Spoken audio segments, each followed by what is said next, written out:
It's just for kings, better than diamond rings.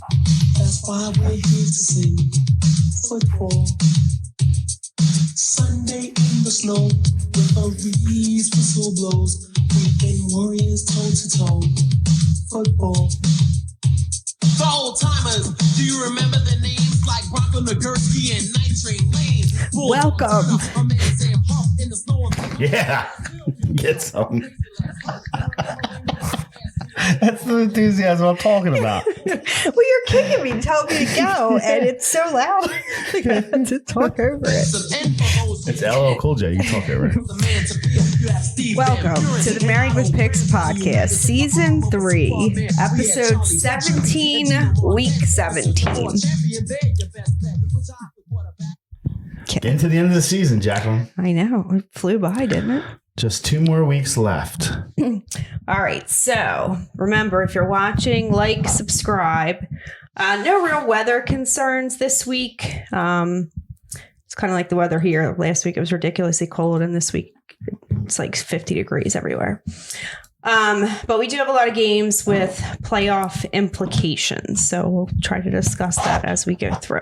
It's good, though, especially for fantasy football. You're going to get like more points scored. So it makes it more interesting. Last week, there was a shortage of points, it seemed like, in some of the games.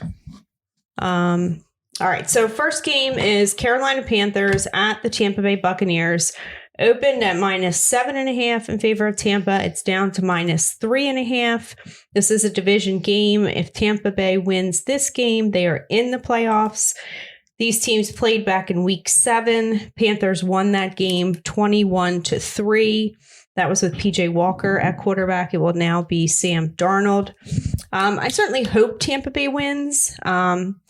But we've learned over the course of this season that taking them as a favorite, especially 3 and a hook, is not the way to win money. Did it open at 7.5? That's what I have here. It seems like a big drop, but it's still hanging on with that half a point. Like they're still tempting you to take Carolina. They still want the action on Carolina. I know. I like Tampa. I mean, I'm going to take Tampa in this game. I think this is pretty much what they've been, for right or for wrong, playing for, knowing that the division's been so weak and they haven't really been forced into a winning situation. Now they have to win. So we'll see if they can turn it around. And I'm going to go with Tampa in this game. I think they win by 10 points. Wow. Okay. They couldn't win against the third-string quarterback Cardinals last week by 10 points. Yeah, well, they the problem last week, which really, compounded everything they've been going through, is that they lost that important offensive lineman. So, they're in trouble when they get into the playoffs, but I think they're going to take care of business here, lull some people into false security like they're completely all the way back, and then we'll see them struggle in the playoffs. Okay. I'm not saying I'm taking the Panthers, but that would be the side I'd be on. I just nothing I've seen out of Tampa tells me that 3 and a hook is a good play. All right. Next game is the Cleveland Browns at the Washington Commanders. It's at -1.5 in favor of Washington. We will see Carson Wentz back in at quarterback for Washington. Washington has a chance at the playoffs if they win this week and next. I'm sure there's some other things that have to go into that. I would like this better if it was still Taylor Heineke at quarterback, but you don't like Wentz? I don't like Wentz. Yeah, it's tough to like that guy. But I'm going to take Washington here. I haven't seen anything out of Cleveland at this point either. So, all right, we're opposite here too. I'm going to take Cleveland. I expect either this week or next week, and I'm hoping it's this week, that Deshaun Watson shows up. I mean, I know he's going to take some time to get the rust off, but don't forget this guy is top 5 quarterback talent, and it's just a matter of time before he gets back. Washington is holding on to that last playoff berth in the NFC, and I think that's going to be a problem. That really is where the pressure is going to be very high, especially for someone like Carson Wentz, who's taken over the reins and trying to basically revitalize his career in this start. Because even if Washington moves on, he's going to need another team to take an opportunity on him or give him an opportunity. So we'll see. There's going to be a lot of pressure on Wentz. I think Cleveland pulls out I don't know a tight if Wentz does well under pressure. He does not. Clearly. Do you think they would pull if it gets off to a bad start, like he fumbles the ball? Halftime, they would do it. They would put Heineke back in? Yeah, because I think they're just, I think it's a situation where they needed to pull Heineke because he was ineffective.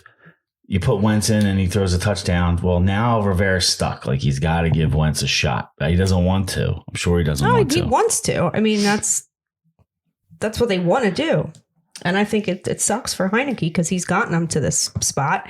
And they probably wouldn't desperately need 2 wins if he had gotten in there sooner because a lot of the losses were under Carson Wentz.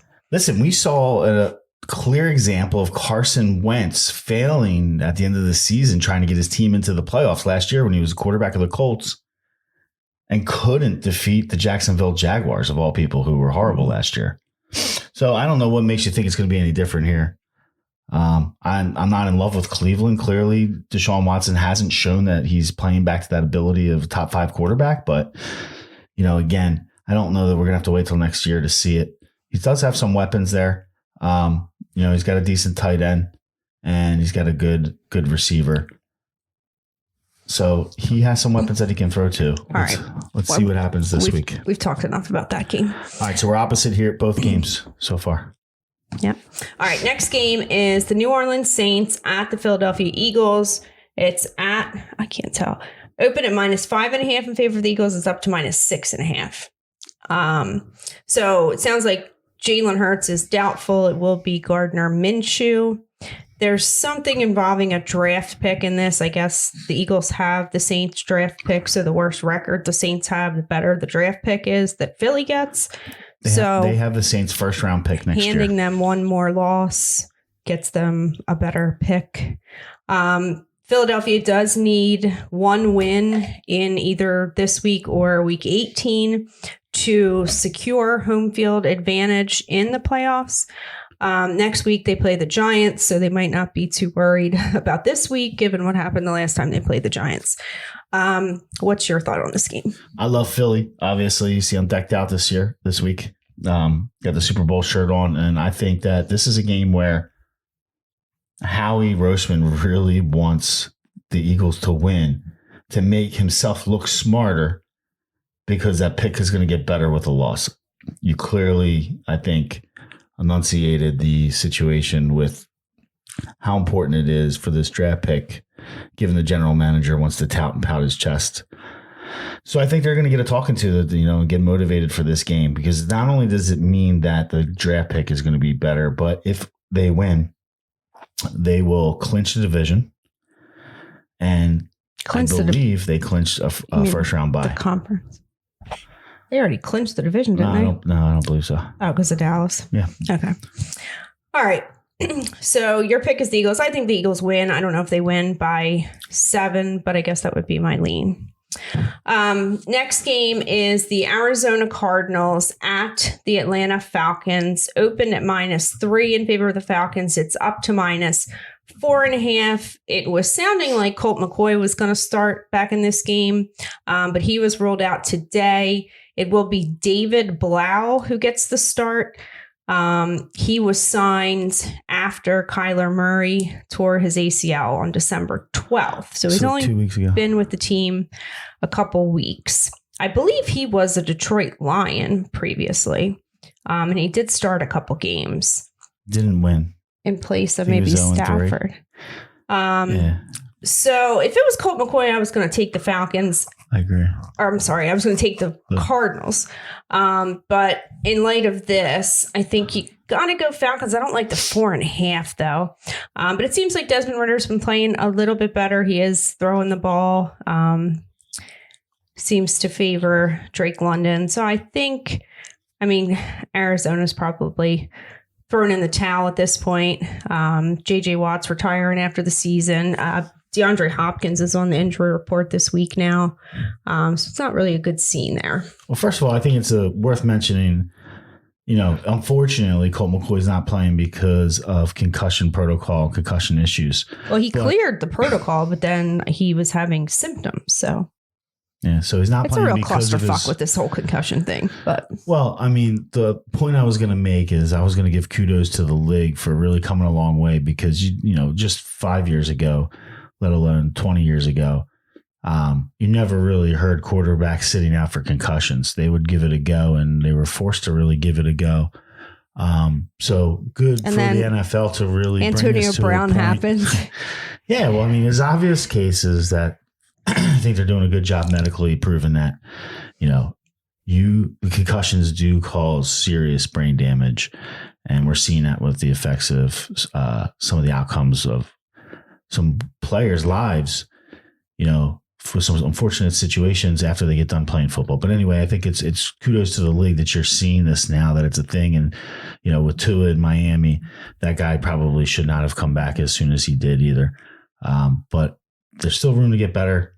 It's much better than it was 2 years, which was better than 2 years before that, which was better than 2 years before that. So kudos. But we'll go back to the pick in this game. You know, it means that Arizona is basically starting a guy that they signed 2 weeks ago, right? And Atlanta's in the same position where they just started a guy 2 weeks ago. It's their rookie quarterback. So this is a horrible game for me. I mean, I don't know how you can touch this one. I'm going to stay away.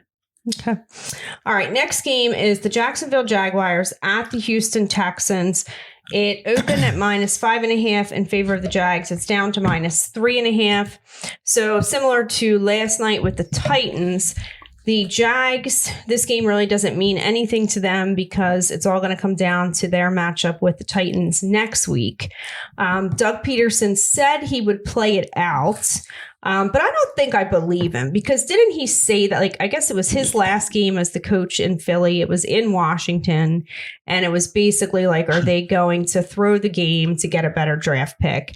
And he said in the press that they were going to play it out, but it became very obvious during the course of that game that he wasn't playing it out. So I don't trust him. And these teams played back in week 5. The Texans won that game 13-6. Jags have been playing better since then, but Houston has absolutely dominated this matchup. They have won the last 9 games against the Jacksonville Jaguars. So I think you got to take the Texans here. Wow. I'm going to try to limit what I say here because I could probably go on for an hour. But I think it's very interesting to just hear you break down Doug Peterson the way you just did. Well, am I right about that? Well, no, but yes, it's very odd to me. I never heard it put like that before. So I see what's going on. I mean, basically, I think you're right in the fact of on face value, that's what you saw. And that's makes you fast forward 2 years later to make a pick on a game based off of that situation. Now, as an Eagles fan, I think I can intelligently speak to the situation. That was the problem and the main reason why Doug Peterson is no longer the Eagles head coach, because he was not making that decision. He wanted to go play everybody and go win that game, but he was directed off the record, putting a lot of things together. He was directed by the front office and Howie and Jeff Lurie, the owner, to lose that game, to throw that game. What? How do you know that? To get a better pick. Believe me, this is why. You're speculating. There's many things that go into why Doug Peterson's not the coach in Philly. One of them is that he's not allowed to pick his own coaches. I don't disagree. The general manager has a lot of power, and this is why Nick Sirianni's here, because he went from a wide receivers coach to an offense coordinator like 1 year and now a head coach, right? Because of the ties with Frank Reich. But a main reason why he's the head coach is because he's a puppet and came in as so because he was just honored and blessed with the opportunity to be the head coach, which nobody else was going to give him an opportunity this early to do. So he has no other, he has no other card to play than to listen to the general manager and do as he says, which is what the general manager wanted Doug Peterson to do. But Doug Peterson won a Super Bowl. You fast forward to the success that Doug Peterson realized in Philadelphia and that he's a Super Bowl winning coach. He no longer wants to be told who his offensive coordinator is going to be. He wants to have some say on the roster, some say on who's going to play each week. Not in Philadelphia. That's not the way it works, for right or for wrong. I think let me get to the point here. If I give you the background. is that you're saying that you don't trust that even though he's saying he's going to play everybody, that he's not going to play everybody, and that he's going to sit everybody and rest them. Well, I'm not saying he's going to sit everybody and rest but that's them, what you're insinuating. That maybe not everybody, but some they're not going to play this like it's any other game. Exactly. And I feel like my opinion is Doug Peterson wants to play everybody, not pull anybody, and play it like it's a regular game and everything's on the line. That's what he wanted to do in Philly against Washington, but was told to do otherwise. Well, okay, but regardless, what he said and what he did are two different things. Okay, which is why I'm like popped up, because this is going to be amazing to see how it plays out, to see if he does sit people, because I don't believe there's anybody in that front office, not the owner, that has any balls in Jacksonville to tell Doug Peterson what to do and how to do it. It's all about where you're coming from, right? Jacksonville sucked for 3 years at least. They've been at the bottom of the barrel. They had a horrible coach. They had a number one pick as a quarterback who couldn't produce anything. Fast forward, you hire Doug Peterson. He's turning the franchise around. We're talking playoff possibilities in week 17 for Jacksonville. That has their number anyway. So yeah, they're going to want to kick their ass. So they have every reason to keep everybody into play. So it's going to be interesting to see how it plays out, to see if you're right. And Doug Peterson really is blowing smoke, which he could be. But I believe that Doug Peterson is going to come out and try to put the ball up the ass of the Houston Texans. And I'm taking Jacksonville, and I don't care how big this line is. It's down to 3.5 from an open of 5.5. Jacksonville all the way. Lock of the week. All right. Next game. Can't wait to see how this game plays out. I'm just interested. Is the Chicago Bears at the Detroit Lions. It opened at -6.5 in favor of Detroit. It's down to 6. So Lions have a 29% chance of making the playoffs. These teams played back in November. Detroit won that game 31-30. Bears got blown out last week by the Bills, and Fields didn't run in that game. So I don't know the reason for that, but he only had 11 yards on 7 rushes. So that worries me, because if he's not going to run, then I would take Detroit at the 6. I think the Lions win this game, but if he is going to run, I don't know if they're going to win by 6. What are your thoughts? I like Detroit. I think Detroit is the playoff team. I think they're the ones who sneak in and get the 7th seed. To do so, they're going to have to win this game. I think they can do it by more than 6. I think they win by at least a touchdown. They're playing at home. I'm a little thought about the back door, but I think Detroit is just going to put it on them. They got beat last week by the Panthers pretty good, so I think they will come out prepared to play in this one and get back on track. So, I mean, I would definitely lean Detroit. Yeah, they were on a pretty good streak, right? You can't win. Yeah. You can't win them all. All right. So next game is the Miami Dolphins at the New England Patriots. It opened at -2.5 in favor of the Dolphins. It shifted to -2.5 in favor of the Patriots. So the Dolphins can win, can make it into playoffs if they win week 17 and 18. Patriots have a very slim chance of getting in. Definitely need help, and obviously the wins. So Tua will be out of this game. Bridgewater will start this game. This is actually the first time that Teddy Bridgewater has faced Bill Belichick in his 8-year journeyman career. These teams played back in week 1. It was Tua in that game. The Dolphins won 20-7. I have to question whether Bridgewater even makes it through the whole game, because in my opinion, it seems like he always gets hurt one way or the other. There's been a little bit of dysfunction in New England lately, but my gut says take the Patriots here. What do you got? Yeah, I think this is one of those games where it's telling you to take New England. Miami just hasn't looked good, right? They're replacing their quarterback, but this really could be what Miami needs, because they do have a good team down there, and Tua just seems off ever since the concussion. I think the only way forward for them this year is with another quarterback. I don't think he's off. I think San Francisco and the Chargers had a good defensive plan to jam the receivers at the line and throw off the timing of everything. He may have been off in the second half of the Packers game because of when he took the hit. Maybe that's why he threw the 3 picks. I don't know. Yeah, that's what I'm talking about. That's where I'm saying he looked off in the second half of the Green Bay Packers game. The bottom line is he's throwing the ball up. Tua's not playing in this game. Teddy Bridgewater is. Do you trust Teddy Bridgewater? Because I surely don't. this is where it's interesting because I'm trying to look at this and my initial reaction is to take New England here. But if you just look at New England and the way they've played recently, I mean, and Mac Jones, and they're sticking with Mac Jones, he's not a good quarterback. And they're not a good offense. Oh, but I think they can win this on defense. They can get a defensive touchdown off a pick of Teddy Bridgewater because he ain't going to tackle the guy. Yeah, but I just think that he's got a good team, and they just need a spark at quarterback to get him going. I mean, you're throwing to Waddle and Hill, and Gesicki's no slouch. I mean, you have weapons. You've got a great running game.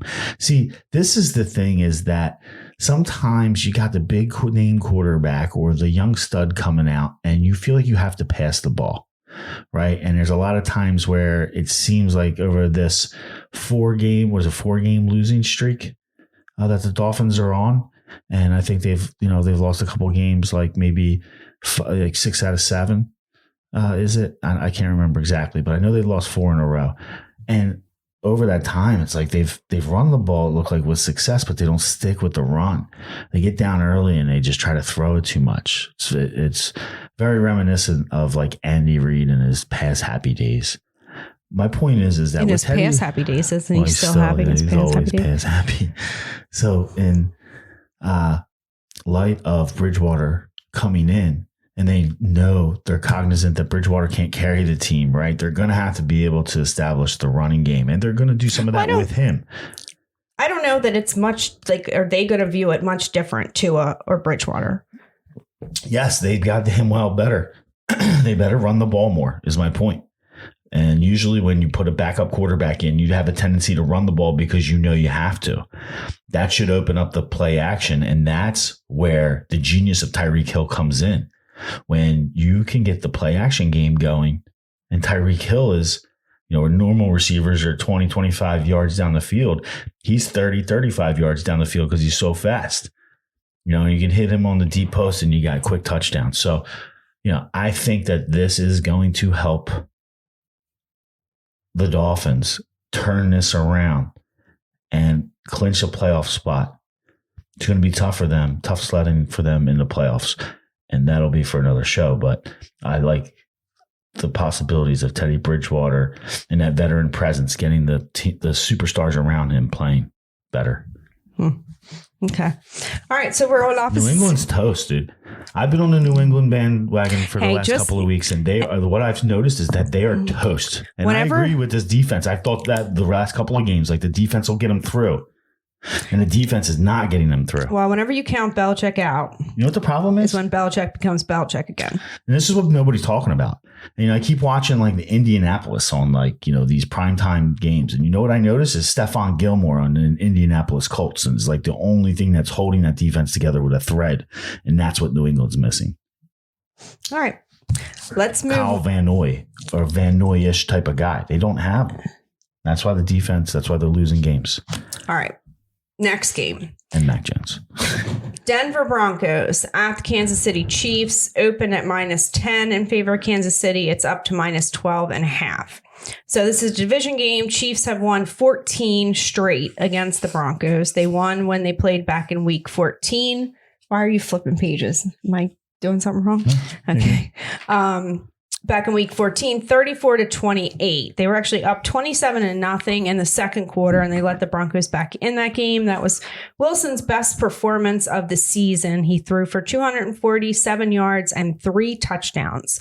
So obviously news broke that after they got stomped by the Rams last week, Nathaniel Hackett got fired. Sometimes when the head coach gets fired, you see the team kind of rally in the next game. I don't know if the team disliked Nathaniel Hackett. I'm sure they didn't respect his coaching ability. Rumor is Wilson did not like him. Okay, well, rumor is most of the team doesn't like Wilson, so I don't know what that does. I think Kansas City clearly wins the game. Do they cover the spread? They don't necessarily cover spreads, but they did cover the spread last week when they played the Seahawks. So John Elway better start putting the beers down in the front office and making some moves here, because he's turning this franchise into shit. So yeah, I mean, I lean more towards the Chiefs win and cover than they don't. Yeah, I agree. I think I'm there with you, and it's taken me a while to get there on the Chiefs this year, but I think that's the case. Yeah, but I mean, I guess it could be if they get up big again and they just totally take their foot off the gas and let them back in again. I don't know. But you could probably tease it down and be fairly comfortable. All right, so next game is the Indianapolis Colts at the New York Giants. This opened at -3 in favor of the Giants. It's up to -5.5. I don't know if that's because of who's starting at quarterback for the Colts. I believe it will be Nick Foles again, but I'm not. It's Foles, I think. Well, I'm not 100% sure that you know who the starting quarterback is going to be until the game kicks off, because they have pulled that trick before. But yeah, I mean, it's supposed to be Nick Foles that starts. Wink Martindale likes to blitz a lot. Foles got sacked 7 times by the Chargers last week.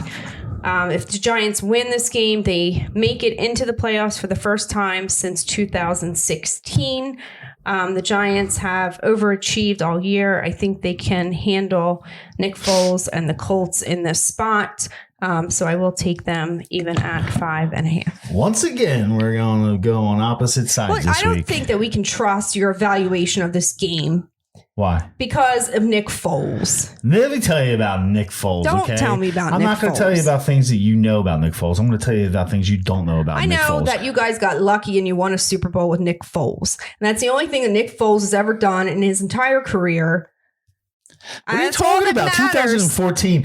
That's all that matters to you. Okay, let me tell you something I wasn't going to tell you about Nick Foles that you might not know. But do you know that Nick Foles, even though he's still playing in the NFL, is already in the Hall of Fame for a 7-touchdown performance against the Raiders? Okay. And he tied I believe it was Peyton Manning's Super Bowl or touchdown per game record. He's already in the Hall of Fame. But let me tell you something you don't know about Nick Foles. Nick Foles. I have to tell you some other things you don't know about Nick Foles. I don't want to know anything else. Do you know that Nick Foles is 3-0 career-wise? Career record against the New York Giants. Okay. And you're going back quite a few years in that career. Nick Foles has a passer rating of 102.7 in his career against the New York Giants. I did not. Let me tell you some other stats that Nick Foles has against the New York Giants. He has career 682 passing yards, 8 touchdowns versus 2 interceptions. Nick in 3 games versus the New York Giants, all wins, which I already mentioned. What year did you guys win the Super Bowl? It was the 2017 season, but the Super Bowl took place in 2018. And what year is it now? It is 2022. Okay, so it's been 5 years since days. Nick Foles has really been relevant in the NFL. Those stats mean shit. Nick Foles plus 5.5. Don't be fooled. Last week. What was the spread last week? The Colts. This is the most intelligent thing the Colts have done all year. They're not going to make another quarterback change. They're going to go with Nick Foles this week. And it's the smartest thing that they've done because Nick Foles needs to knock the rust off. So he did that last week. Okay, good. Okay. Take the Colts. All right. Giants suck. Moving on. Next game is the New York Jets at the Seattle Seahawks. Opened at -1.5 in favor of Seattle. It shifted to -1.5 in favor of the Jets. The Jets have a 16% chance at the playoffs. They obviously must win out, and they will need some help. Seattle what has percentage chance? 16. 1-6. Interesting. Seattle has a 32% chance. They need to win out, and I believe they would still need some help. We do have Mike White back at quarterback for the Jets. He should be the spark that the team needs. Seattle hasn't played well the last few weeks. I don't really know the reason. The Jets head coach, Robert Saleh, is familiar with Seattle from his time with the 49ers. The only hesitation I have, because my pick on this is going to be the Jets, is that this is a revenge game for Geno Smith and for Pete Carroll, because apparently Pete Carroll was fired by the Jets. So that would be my only concern, because we saw the revenge game in week 1 against Russ, and Pete Carroll did pull that one out. So that's my only concern there. I love how you're like, because Pete Carroll was fired by the Jets, and you look over at me like, ha, like I just learned that. I did like not. You have no idea that Pete Carroll. No, I don't. No, you have no idea. This is why I'm laughing. You have no idea that Pete Carroll was the coach of the Jets because your football knowledge only goes back so far. Right. I'm not disputing that. I mean, to me, it's like, I don't know. I guess it is when you think about it. A long time. It was in the early 2000s, right? When he was the coach. Yeah. I mean, so it was like 15 years ago, but I mean. I don't know. Apparently he's still. It's just funny that you're just like, because apparently he was the coach of the Jets. Of course, he was the coach of the Jets. Pete Carroll was asked about the Geno Smith revenge angle narrative, and he threw in the fact that it's a revenge game for him too. So I think he still holds a little bit of ill will. Yeah, don't quote me, but I believe that they hired Pete Carroll after they got dissed by Belichick. Belichick was supposed to go coach the Jets, and then I believe they went as far as having a press conference. They at least announced that he was the coach, and the day later, he went to New England instead. Then I think that's when they hired Pete Carroll, but don't quote me on that. So anyway, we're talking Jets. I like the Jets. I think they're going to do a tough thing here. Rally around Mike White because the team buys into Mike White. He's getting the start here on the road, and it's a very tough thing to do is to go win in Seattle, but teams have done it this year. It's Geno Smith. He's starting to come back to earth compared to the way he was playing in the beginning of the year. I think Seattle's going to be hard pressed, even though they have a 35% chance or a higher percentage chance of the Jets right now to get into the playoffs. I like the Jets' chances better, especially if Miami ends up losing this week, which I don't think is going to happen. But if they win, then the Patriots drop down. So let's just talk about the playoff situation is we're looking at the end, like the end of the wild cards, which is the 5, 6, 7 seeds. So your 5 seed is the Ravens. They're 10-5. Nobody's touching them. They're in the playoffs. So is Los Angeles Chargers, the 6th seed. They're in the playoffs at 9-6. So we're really just looking at the 7 seed, which right now is held by Miami at 8-7. So one game back, you're going to have a slew of teams, which includes New England, who plays Miami. It includes the Jets, who played Seattle. You got Pittsburgh at 7-8. Tennessee already lost this week, so they're pretty much, they're just looking at the division win. They're going to be out of the wild card consideration at 7-9. Okay, technically the Vegas Raiders are still open at 6-9. So you're really looking at those teams slotted at 7 wins and 8 losses, right? New England, Jets, Steelers, and the Steelers. I don't think they have a legitimate shot to get in. But if the Dolphins beat the Patriots, then you're just looking at the Jets there competing with Miami to get that 7th spot. So I think the Jets win this week. Seattle is not going to make the playoffs. They're going to lose at home. Take the Jets. That's 1.5. It doesn't really matter the line. It's a pick 'em, basically. I like the Jets. Who do you like? I already said I like the Jets. Oh, whoa. We're on the same page on that one. Ring the bell. Is that the first game this week that we're on the same page? I think there was 1 or 2. Did you make a pick on Detroit? I was going to say, did you make a pick on Detroit? Okay. Yeah. I had a question mark. All right. So next game is the San Francisco 49ers at the Las Vegas Raiders. Opened at -5.5 in favor of San Fran. It's up to -9.5. 4:00 game? Yeah. So news came out this week that Derek Carr is out. The Raiders will be starting Jarrett Stidham at quarterback. He did come from New England. I don't know. I don't know if he started any games or not, but no, I think this is his first start. So I think it's going to be a rough road for him. Wasn't Stidham supposed to start and then they got Cam Newton? Maybe. I don't know. Is that how it went down? I know the name. I don't believe Stidham got any starts yet. But this is going to be a start up against the 49ers defense, which is kind of intimidating. 49ers, they can't get the top seed. They're currently the 3 seed. They could take the 2nd seed from the Vikings, depending on how these last 2 weeks play out. I guess I would worry a little bit given their quarterback situation that they might feel a need to be careful and not waste players' injuries on a game that doesn't mean much. Nah, they want to play for that 2 seed. They should want to play for that 2 seed because Minnesota's going to lose a couple games here, maybe. At least one. Well, potentially, but they play at 1. This is a 4:00 game, so they're going to know the result of this week at least before Who plays at 1? The Viking. Oh. They play at 4. Okay. All right. I thought they played at 1. 4:25. Okay. From So you're all Lambeau. right. So you're right. So they won't know. It doesn't matter. Like, they're going to fight for that 2 seed because if they play the Vikings in the playoffs, they're going to want to play at home.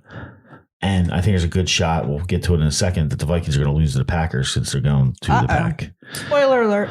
But, I think that, with Jarrett Stidham, it just compounds the fact. Like, this is what's his name? McDowell?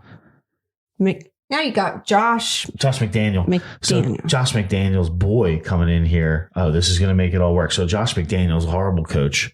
Hasn't been able to head coach now in 2 places. And he's going to bring his guy in that he brought over from New England to start. This is only disaster written all over it with San Fran needing to win and Vegas packing it in. Well, so, okay. Can we talk about Adams real quick before I forget? Like, what's Adams' attitude coming into this game? Are you going to get a good Adams? First of all, he's got Jarrett Stidham. Well, what did Adams do last week? No. Well, he's got Jarrett Stidham throwing the ball. And the whole reason why he came to Vegas is so that he could be in a combination of himself at receiver, getting balls from the quarterback that he went to college with. Well, let me ask you this. He just got benched. The quarterback that he came to Vegas for just got benched. Well, this is an aside, but so Derek Carr is most likely out of Vegas, right? He's not going to play there next year. Yes. So who is going to play in Vegas? Who the hell knows? Because we got Josh McDaniel as the offensive coordinator. Do you think Brady's going to hang out in Tampa Bay again? I don't. So you were asking what happens to Devontae Adams. Would he mind if it was Brady throwing him the ball? No? I don't know. You just blew my mind. I wasn't even considering the fact that Brady would come back for another year. Oh, he's definitely coming back for another year. You think? I definitely think so. Is he on like the end of a contract? Is he only signing 1-year deals? What's the deal? He's a free agent? I think so. I'm not sure, but that don't make a lot of sense. Are they boys? Who? I always thought they kind of didn't get along. Well, just because you see them like fighting on the sideline doesn't mean they don't get along. They don't agree on like what's going on in game. That way, like we work well when we're going at each other. I mean, how long was McDaniels the offensive coordinator while Brady was the quarterback? A long time. Yeah. I mean, that's his guy. Yeah. So anyway, all right. Blew my mind. I wasn't thinking about that. But what's your pick on the game? I'll take San Fran. I like Purdy. All right. Next game is the Minnesota Vikings at the Green Bay Packers. Open at -2.5 in favor of Green Bay. It's up to -3. This is a division game. The Vikings won this matchup back in week 1, 23-7. Packers have had a couple wins in the last few weeks, but I'm still not convinced that they're back. They beat the Bears twice, the Rams. Not convinced they're back. It's Aaron freaking Rodgers. I know. And they beat the Dolphins, but Tua was questionably concussed for half of that game. His best receiver, who he seems to have the connection with this year, is Christian Watson. He is questionable for this game. Vikings cannot get the number 1 seed unless the Eagles lose both remaining games. And maybe that's what I was thinking of when I said it before, because the Eagles play at 1, the Vikings play at 4. Green Bay has only won 3 games this year by more than 3 points. That was 2 games against the Bears and the game against the Rams. Other than the fact that I question the Vikings' motivation in this one, I would take the points and take the Vikings. Detroit. Wow. This is crazy. So I'm just trying to look at some of the playoff matchups and what it's going to take for some of these guys to get into the playoffs. So I'm just trying to see really what it comes down to now is the 6 and the 7 seeds are open. The Giants would have to lose both of their games at 8-6-1. They're the 6. The 7 is Washington at 7-7-1. So you're looking behind them trying to get into the playoffs is Seattle at 7-8, Detroit at 7-8, Green Bay at 7-8. Okay. Detroit plays Green Bay next week. So only one of those teams is going to get into the playoffs. If Seattle loses to the Jets, they're out. So the Giants could, conceivably not win another game this year and make the playoffs because Green Bay and Detroit, only one of those teams is going to, win the last week of the season. So it's going to be interesting to see what happens here. But I like the Packers in this game. I'll give you a couple stats. Green Bay's 9-4 against the spread in their last 13 at home versus Minnesota. All right, they're 4-2 against the spread in their last 6. Minnesota is the opposite. They're 2-4 in their last 6 against the spread. The big one for me is Minnesota's 1-7-1 in their last 9 versus the NFC. So when they've stayed in their conference over the last 9, they've only covered the spread 1 time. They're on the road against Green Bay. I think Green Bay's got all the momentum. Division matchup, line is 3. I'd even, maybe look to bump it down to 2.5 by the half a point, because I don't see this being any worse than a Green Bay 3-point win, but probably by more points. I'll take Green Bay. Okay, opposite sides of that one. Next game. You want to bet on that one? No, I don't, because like I said, the only concern would be any of the games, and we've been opposite like this whole sheet almost. Well, my concern is Minnesota going to play it out? So if some news could break Sunday morning that they're not going to, and then that changes everything. What do you mean by play it out? Because they're not really playing for anything. What do you mean? They're playing for seed. They want to play that. I know, but the seed, do they really play for seed? Yes. When you're talking about teams in the 2 and the 3 position, you play for getting into the playoffs. You play for home field advantage. You play for the first round bye, but home field advantage. Listen, Minnesota's sitting at the 2 and San Fran's sitting at the 3. We just talked about it with San Francisco. The 2 of them are jockeying to play that game at home when they have to play each other. It's round 2 of the playoffs. I know, but San Fran, somebody's going to host that game. San Fran is playing the Jarrett Stidham Las Vegas Raiders, and next week they're playing the Arizona Cardinals. So, if I'm the Vikings, I'm thinking there's no way San Fran is going to lose these 2 games. So if it comes down to losing my quarterback or Justin Jefferson getting hurt or Dalvin Cook getting hurt, maybe I'm less concerned, because in the long term, I want to win the Super Bowl.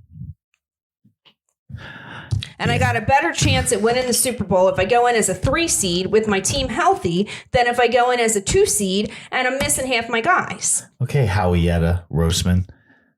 Rest all your players to make sure that you're healthy getting into the playoffs. But I'll tell you this, what they need to be thinking about and what they are thinking about, maybe 2 different things if they have your attitude. If I'm the Minnesota Vikings and I'm a dome team, I know that the chances of me winning on the road is highly unlikely especially if I have to go on the road against a team that doesn't play in a dome and against a team that in January it's going to be cold as ice. They've already did it in 2017, right? They already had to come to Philly for the NFC Championship and got demolished. They don't want to do that in the second round. They're still going to have to come to Philly if Philly gets the first round bye. And let's not even talk about, we're talking jockeying the position for the 2 and the 3. They're 1 game behind Philly with 2 to play for the first round bye. You don't think they want that first round bye? Home field advantage. Everybody's got to come to that dome. They're not resting shit. And they're still going to lose. All right, let's move on. Let's bet that game. Come on, we're going to bet that game. Do you think we can do it quick tonight, 45 minutes in? Let's bet that game. You take Minnesota. I'll give you 3. Come on. No, because it's Kirk Cousins, and I'm not betting on Kirk Cousins, because then if I do that, he'll lose. I talked you out of it. You did. All right, let's move on. All right, we got 3 more games, and we're already 45 minutes in. Los Angeles Rams. Oh my God. Los Angeles Rams at Los Angeles Chargers. Give you a hint. They're both from the same city. Now. Open at -6 in favor of the Chargers. It's up to -6.5. So the Rams have showed some fight in the last few weeks. Chargers clinched their playoff spot last week, so I don't know, because I don't know what. Just take a big drink of vodka. I don't know what their motivation's going to be, because I don't know that they can really improve much. Are you matching my intensity? So I think they're going to be a wild card team, regardless, right? The Chargers. Yes, yeah, they've already clinched. Right. So Staley, their coach, said that the best prep for the playoffs is to keep competing. So I don't have as much concern that they're not going to play it out. I do like the Chargers to win, but the Rams have been a little feisty in the past few weeks. I love them. I love Baker Mayfield now. Oh, I wouldn't go that far. I love Baker Mayfield on the Rams. I say screw Stafford. which is not going to happen, but the possibility of him not coming back is real with his concussions. But I say screw Stafford and move on with Mayfield. If Sean McVay is the offensive genius that everybody gives him credit for, he won't run for the hills and retire and quit like some rumors are that he's not going to coach after next year. He would stay there and coach and try to win with Baker Mayfield. You got talent around there. Look at Cam Akers. Cam Akers is like they hate Cam Akers. Cam Akers, 6 They didn't even want Cam Akers there anymore. They couldn't get rid of him. Cam Akers, 6 rushing touchdowns in the last 4 games. Where's this guy coming from? With Baker Mayfield, too, they play off each other so well because Baker Mayfield is probably your best play-action passer. Let's not get ahead of ourselves on Baker in the Mayfield. NFL. Other than maybe Patrick Mahomes, who's just, genius. All right, so what's your pick on this game? I like the points. The points, yeah, I would go with the points, too. And I'll take Los Angeles Rams. Okay. All right, next game is the Pittsburgh Steelers at the Baltimore Ravens. I love this game. Okay, well, let me finish. It opened at -6.5 in favor of the Ravens, down to -2.5. This is a division game. Lamar Jackson will be out. Ravens are fighting for the division because I think the Bengals are a game ahead, right? Yes, they are. Cincinnati's sitting at 11-4 in the 3 seed. Baltimore's in the 5th seed at 10-5, 1 game back. So these teams played just a couple weeks ago, week 14. The Ravens won that game. I think it was 16-14. But Steelers, that was the game where I think Trubinsky came in and threw 3 interceptions.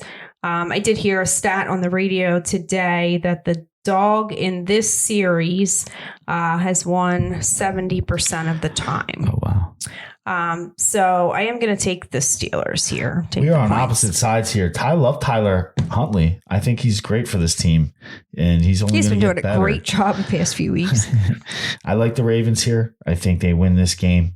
I think in the long run, Cincinnati holds on to the division, but I also will get to Cincinnati in a second. But for this game, I think the Ravens win. They're -2.5. I think they win at least by 3. So that's a cover. Okay. Would you like to bet on that one too? We got action on Minnesota Green Bay. I will bet right? you this one. All right. When we have action on Minnesota Green Bay. No, we right? don't have action. Come guys. on, yeah, shake your hand. I don't think I did. Jesus. I'll try to go back and get it. All right. I'll take Ravens. You like the Steelers? Mm-hmm. Steelers. Jacqueline. All right, so last game is the game of the week. The Buffalo Bills at the Cincinnati Bengals. Open at -2.5 in favor of the Bills. It's down to -1.5. We have Josh Allen versus Joe Burrow. Bengals on a 7-game winning streak. Bills, most of their recent losses were all pretty close games. But I think I just got to take the points to go with the Bengals. Okay, can I just tell you I'm in 2 championships and a semifinal in fantasy football this week, right? My quarterback situation. Really, I wasn't aware of that. My quarterback situation is this. One league, I have Josh Allen. The other league, I have Burrows, right? So pretty good, I think, for those 2 matchups with Monday night. The third one, I had Jalen Hurts the whole season, right? And I stashed Deshaun Watson hoping that he would be good, which is a waste. So I picked up Darnold just in case there's an emergency, but I have Gardner Minshew, and I think Minshew is where I'm going. But I think I have a pretty good quarterback situation. No, I'm not. I haven't even asked you because every time I listen to you, you give good advice, but it doesn't usually work out for me. So I'm just making my own moves. I get mad at you when you give me advice. You blame me if I give you the correct advice and it turns out wrong. Yeah, you give me advice and it doesn't work, and I get pissed at you. So I'm just not listening to you, and I'm going with my guys. All right. So that down the ship with my own picks is going to do it for us. Did we even make a pick on this game? We just opened the game. What'd you say? Bengals, and you have Bengals circled, so that we're on the same Bengals, side but of let that me hit you on the way out the door that with Buffalo is 3-6 in their last 9 against the spread. Okay, Cincinnati 7-0, 7-0 against the spread in the last 7. They're 5-0 against the spread. Their last 5 at home. It all adds up to me to keep the train rolling for the Cincinnati Bengals. All right, so that'll do it for us for week 17. If you're still watching, subscribe. Peace out. See ya.